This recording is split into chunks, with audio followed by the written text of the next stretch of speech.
আজকে আমি আপুদের রিকোয়েস্টের একটা ভিডিও শেয়ার করব। অনেক আপু জানতে চেয়েছিলেন যে আমি যে ইলেকট্রিক চুলায় রান্না করি সে চুলাটা আমি কোথা থেকে কিনেছি এবং এই চুলাটার প্রাইস কত। তাছাড়া চুলায় রান্না করার পর বিদ্যুৎ বিল কত আসে এবং রান্না করতে কতটুকু সময় লাগে, তাই ভাবলাম ছোট্ট করে একটা ভিডিও আপনাদের সঙ্গে শেয়ার করি। হ্যালো এভরিওয়ান, আসসালামু আলাইকুম। রিহান মম ব্লগে আরেকটি নতুন ব্লগ দেখার সবাইকে আমন্ত্রণ জানাচ্ছি।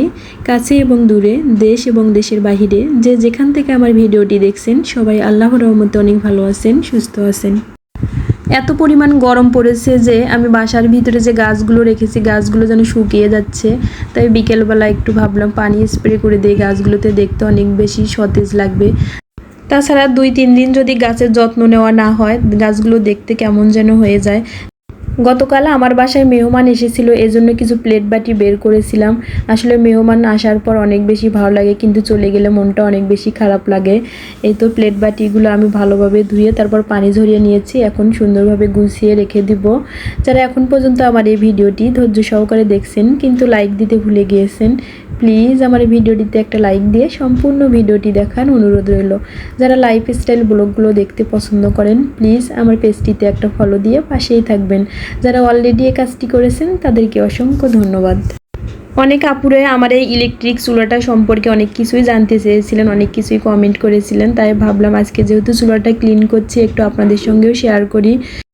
আমি রেগুলার রান্না করার পর চুলাটা ক্লিন করি। আসলে রেগুলার ক্লিন করলে চুলাটা দেখতে অনেক বেশি চকচকে থাকে। আমি সামান্য পরিমাণ ভিম বার নিয়ে এটা ক্লিন করে নিলাম, একটা ভিজা টাওয়াল দিয়ে মুছে নিচ্ছি। আমার এই ইলেকট্রিক ইনফ্রারেড চুলাটা হচ্ছে হকিংস ব্ল্যাকবেরি ব্র্যান্ডের একটা চুলাটা অনেক বেশি ভালো। অনেকে আমার এই চুলাটার প্রাইস জানতে চেয়েছিলেন, তবে আমি 2 থেকে আড়াই বছর আগে কেনার কারণে আমার সঠিক মনে নাই, তবে 3550 থেকে 3600-র মধ্যে এই চুলাটার প্রাইস ছিল। তারপর আমি চুলাটা অপর পাশটা একটু ক্লিন করে নিব। ইলেকট্রিক চুলা 2 ধরনের আছে, একটা হচ্ছে ইনফ্রারেড আর একটা হচ্ছে ইন্ডাকশন। তবে আমারটা হচ্ছে ইনফ্রারেডে একটাই সুবিধা হচ্ছে সব ধরনের পাতিলে আপনি রান্না করতে পারবেন, আর হচ্ছে ইন্ডাকশনে সব পাতিলে আপনি রান্না করতে পারবেন না। ইন্ডাকশন চুলার জন্য কিছু পাতিল সিলেক্ট করা থাকে, আপনারা দোকানে গিয়ে বললেই আপনাদেরকে দিয়ে দিবে, ইন্ডাকশন চুলার জন্য। যারা আজকের ভিডিওটি ইউটিউব চ্যানেল থেকে দেখছেন প্লিজ আমার চ্যানেলটিকে সাবস্ক্রাইব করে পাশেই থাকবেন। যারা অলরেডি এই কাজটি করেছেন তাদেরকে অসংখ্য ধন্যবাদ।